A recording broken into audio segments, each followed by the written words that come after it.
discuter avec vous sur un problème foncier qui oppose une dame qui est dénommée Aïda Seck à plusieurs personnes. Mais par ricochet, Aïda Seck pointe du doigt l'administration, la justice, mais toutes les autorités. Et également à trouver le moyen de se faire adouber par une certaine catégorie de personnes, de communicateurs, et que ces dernières ont fini par prendre le relais à travers les médias et les réseaux sociaux. Et comme vous le savez tous, la problématique du foncier et le contentieux qui découle de cette problématique parfois soulève des tensions assez vivaces, mais des tensions qui peuvent aller jusqu'à des affrontements. Je prends juste pour exemple le cas de Ngor récemment, où les populations se sont soulevées contre la gendarmerie.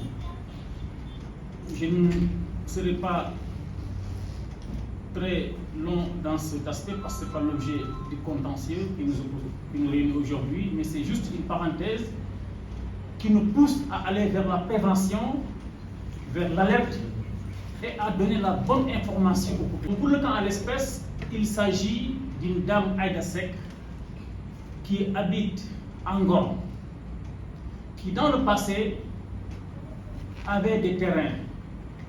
Certains avaient des baux, les autres non, et l'administration, par le biais du gouverneur, a pu la rétablir dans certains de ses droits. Et un seul lot parmi les titres, je pense qu'il détient, fait l'objet de litiges, entre guillemets. C'est le lot 677. Et ce lot aujourd'hui, pour vous dire la vérité dans cette affaire, avait déjà fait l'objet d'une vente. Aïda Seck a eu à vendre ce terrain devant notaire à la SCI Soninka. Je suis bien clair, Aïda Seck a bien vendu le terrain à la SCI Soninka. Maintenant, du fait qu'il s'agit d'un titre foncier, la seule transaction qui vaille, c'est celle qui est faite devant notaire. Et cela a été le cas. Aïda Seck l'a dit publiquement. Je l'ai invité à venir me rencontrer quand j'ai vu son cri de détresse à travers les réseaux en ligne. Je l'ai appelée, elle est venue. Je lui ai posé la question de savoir, Aïda, est-ce que réellement c'est vous qui avez vendu? Oui ou non? Dites-moi, est-ce que réellement vous avez signé? Elle m'a bel et bien répondu devant le compte brigade, qui était témoin, qu'elle a effectivement signé. Ou au cabinet de Maître Tabara Diop. Je lui pose la question de savoir le cabinet se trouve où. Elle m'a dit vers EMG, à l'étage. Donc sur le plan de la légalité, Aïda Seck a bien vendu à la SCI Soninka et elle a signé l'acte de vente. Ces documents sont disponibles. Dès l'instant que même le premier jugement qui a été rendu avait visé cette vente et l'avait qualifiée comme étant une vente parfaite. Donc à ce niveau, il n'y a pas eu de problème. Maintenant, est-ce que l'ancien Gagné Sakho, qu'elle pointe du doigt, l'a trompé parce qu'ils avaient des projets ensemble dans le passé, ainsi de suite? Là, on ne peut pas se prononcer sur ça. Mais ce qui nous intéresse aujourd'hui, c'est les questions de droit. Est-ce que la vente elle est correcte? Est-ce qu'elle a signé? Est-ce qu'on a trompé? Oui ou non? Et aujourd'hui, cette vente ne souffre d'aucun problème parce que même le juge auprès de qui l'affaire a été portée a eu à dire que cette vente était parfaite. Aïda Seck, qu'est-ce qu'elle a fait quand elle a vendu le terrain? Elle est partie le clôturer et a écrit sur une des façades du terrain litigieux. J'ai reçu ici l'Assane Gagné Sakho qui est venu porter plainte pour occupation illégale de son terrain. Et il voudrait que, effectivement, l'affaire soit tirée au clair. On a fait la procédure, le procès-verbal a été envoyé au parquet, ensuite au tribunal, et Aïda Seck a été condamné pour occupation sans droit ni titre à 6 mois de prison ferme avec sursis et une amende de 2 millions de francs CFA. Donc jusque-là c'est clair, il n'y a aucun problème. Qu'est-ce qu'elle fait ensuite?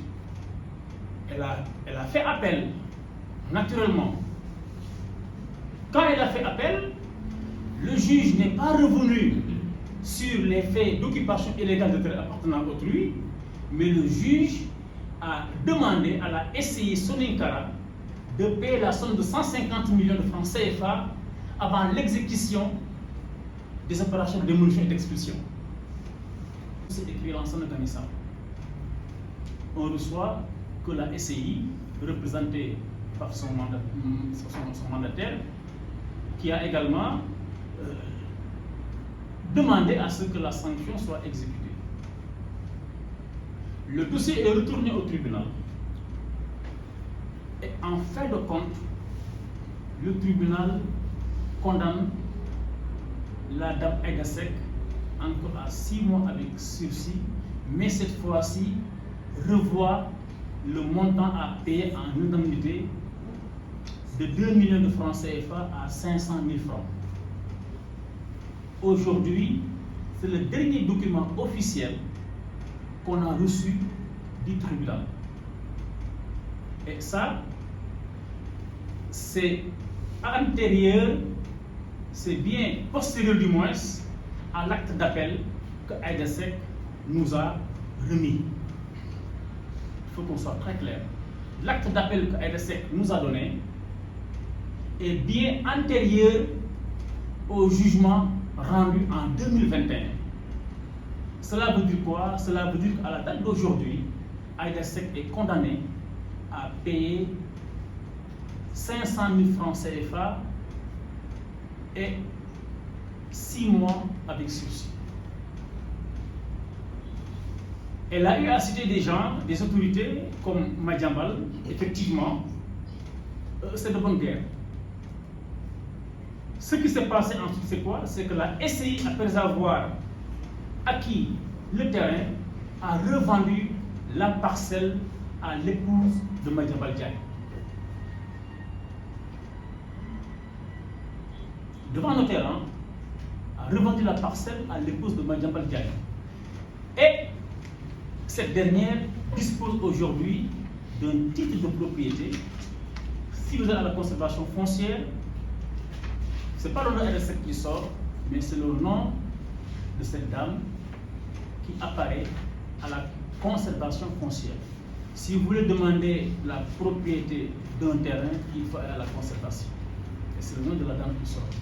Et cette dame aujourd'hui dispose d'une autorisation de construire signée par le maire lui-même, laquelle autorisation est approuvée par l'autorité administrative en la personne du sous-préfet, et a démarré ses travaux de construction.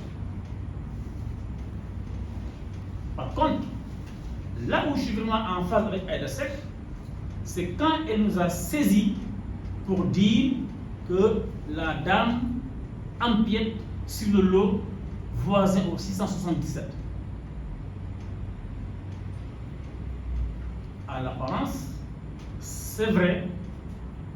C'est pourquoi on a sommé d'arrêter les travaux. Le commandant de brigade a fait une réquisition au cadastre pour avoir les dimensions de l'empiètement. En attendant, les travaux sont à l'arrêt. Si le cadastre nous fait la délimitation de l'assiette du 671 et de l'assiette voisine, s'il s'agit d'opérations de démolition, on va remettre le terrain à l'état normal.